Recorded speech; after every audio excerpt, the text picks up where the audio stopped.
Hi guys, it's me, Joseph Linfina, and on this episode 6 of Disability Talks, I would like to talk to you about a rather big topic right now in America, and that'd be the topic of obesity.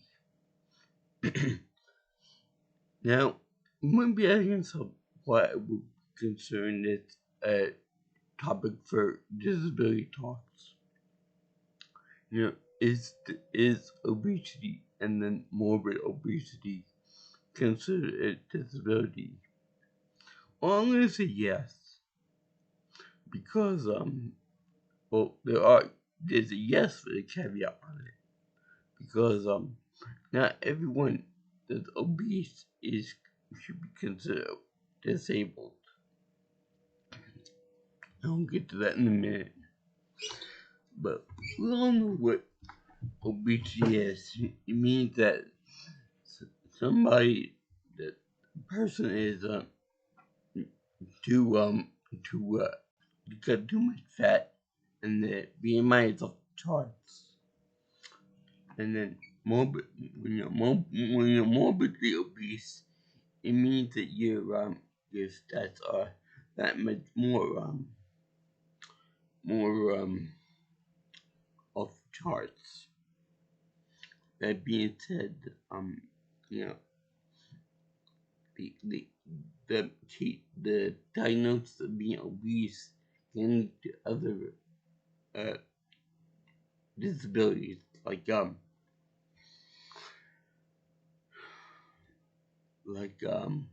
heart attacks. The risk for heart attacks goes up. The risk for diabetes goes up, and eventually it will affect your brain too. But let me get to the caveat. Oh yeah, by the way, that could be dementia and Alzheimer's and other mental disorders too. But let me just talk about that little caveat there.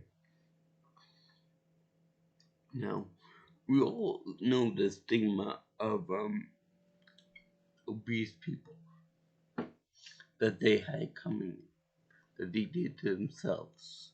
They eat too many sweets, or too much bread, or too much carbs, or they just eat too much candy, or whatever. And that is true, that there are people out there that will be considered obese just because of their eating habits and their drinking habits. But as human beings get older, they tend to store more fat and more weight in their abdominal region, their legs, their buttocks, their breasts, their arms, and around the neck too, and I guess the face too. More importantly, women, when they go through menopause, all their biological resources that would go to say producing and taking care of children get shut down. So that extra energy store has to go somewhere. So that's where it comes for the women. For the men is more difficult to say, because as men get older and they settle down, they have less drive to become they become less how should I put this, less sexually competitive. So therefore they flock up at the gym, they get more tired, and get more we start to develop like beer guts and beer bellies. So that's men. Unless both sexes keep fit. So like if we go to the gym on a regular basis, then we can avoid that. It becomes harder as we get older, but still. funny note, the the women the women, I'm assuming men of Asia, they tend to they're so thin and so petite over there that their standards for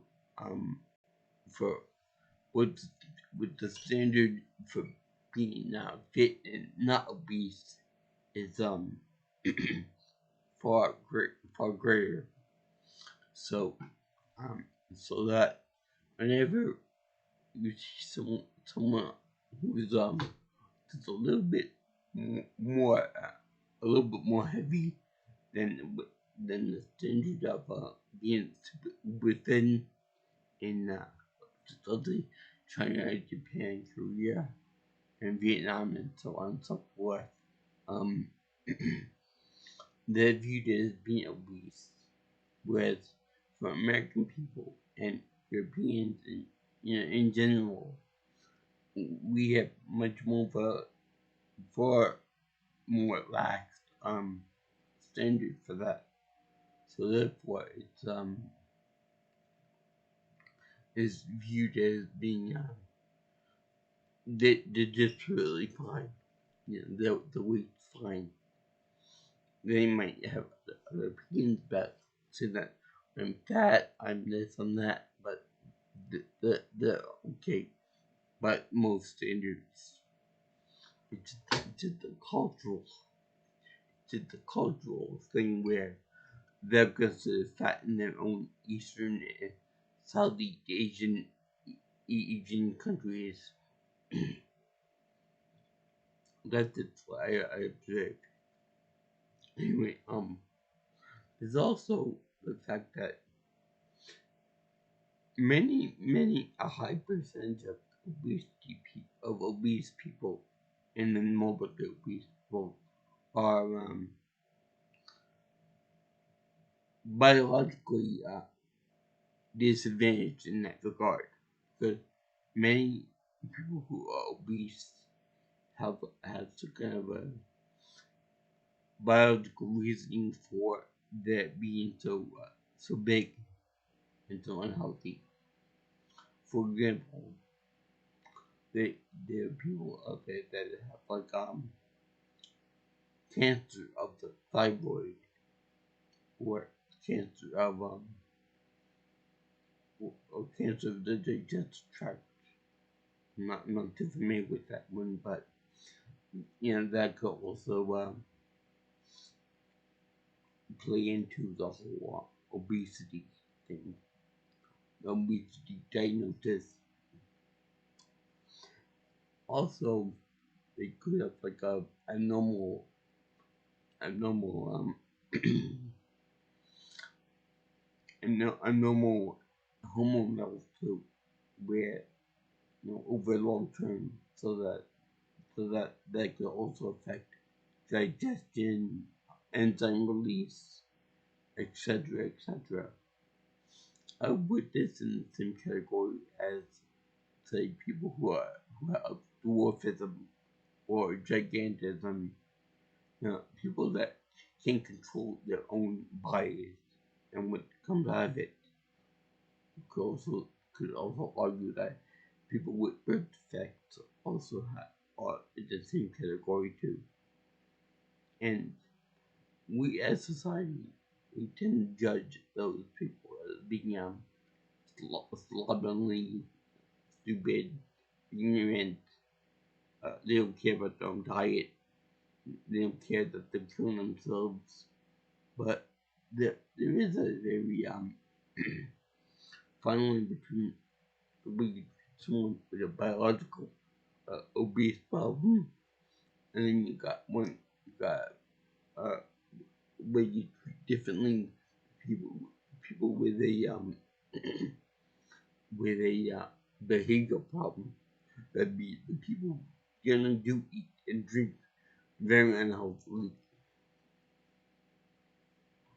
Now, we all heard the joke about why obese people don't deserve the handicap sign in front of it on a car, because that could lead them to be close to groceries, food, candy, junk food, all the other stuff, sodas and all that. But I would say that they do deserve it because, like I said, many people who are obese and morbidly obese do have a biological uh, do have a biological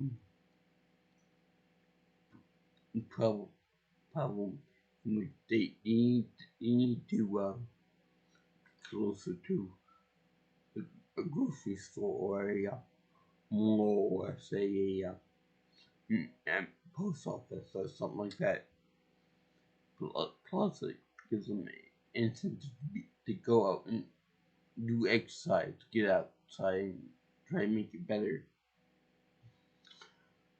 We don't want people who are obese to become morbidly obese, and you know, like the people who are super obese, the ones that can't even get out of bed, that need special equipment to move out of bed, get fresh air, or see a doctor or something. Now there are treatments that can help to make this visible disability into invisible disability, or I mean less visible. That'd be something like gastric bypass surgery or something similar to that effect. I don't think that hypnosis works for this, and I don't think that acupuncture works for this either. But I think we should just stop with all the name calling and the fat jokes and all of this other stuff too, because for the most part they can't they can't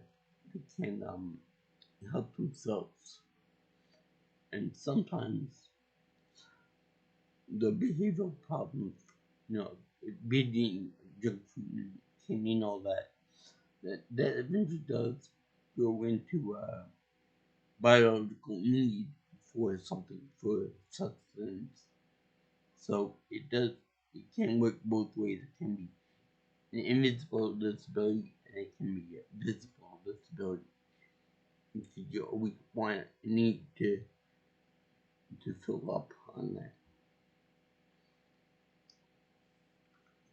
But just wonder if what would happen if somebody that was obese or morbidly obese, if they were to eat, if they were to just binge on healthy foods, like vegetables, fruits, healthy snacks, like granola, maybe cereal, non-sweet cereal, stuff like that.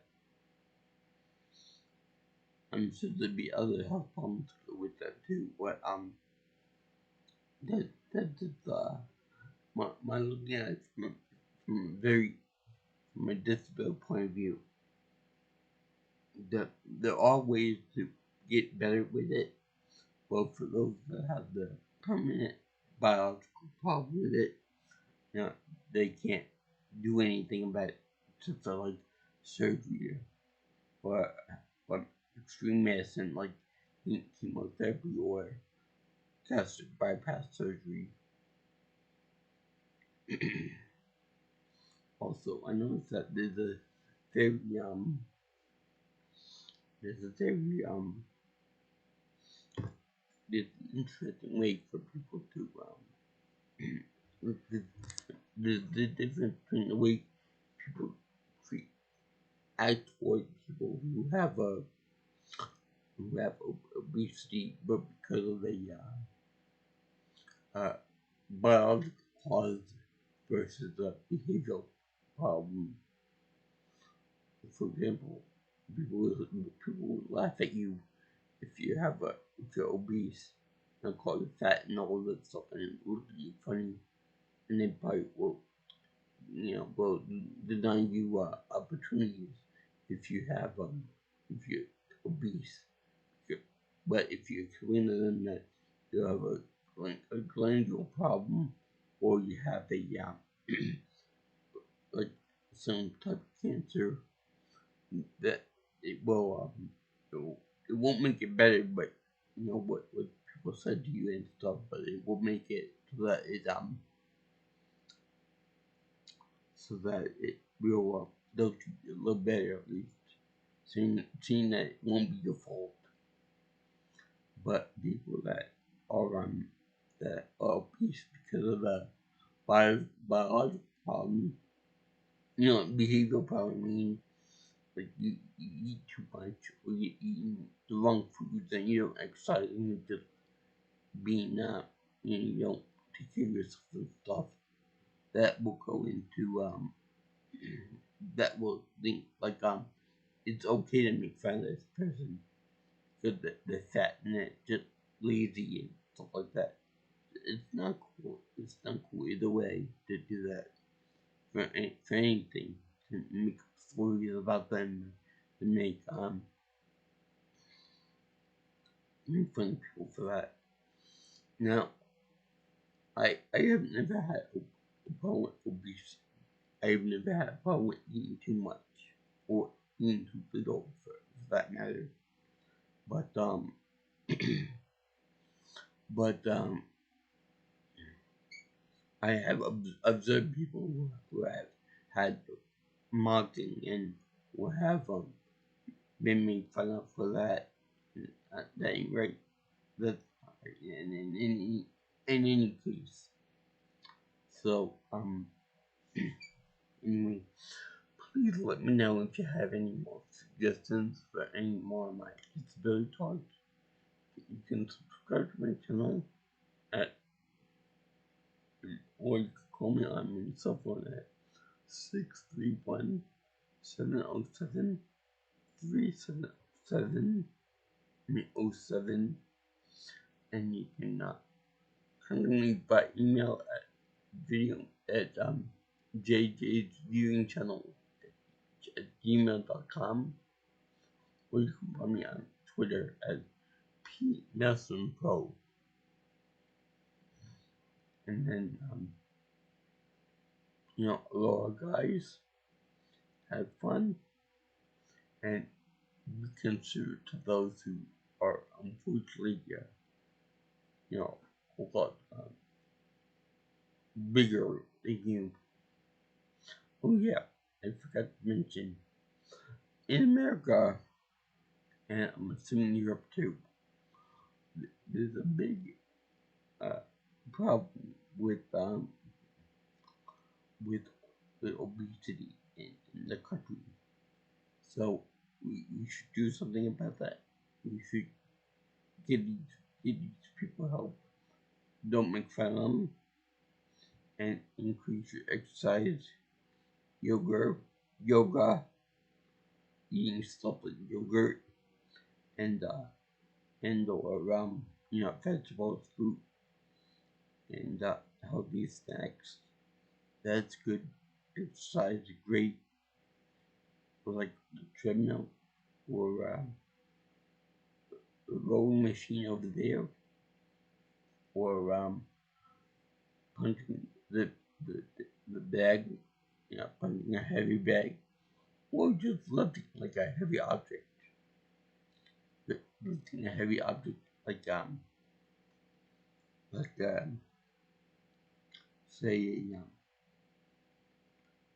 textbook, for example, and then later on you lift up two and maybe three textbooks at once, and so on and so forth down the line.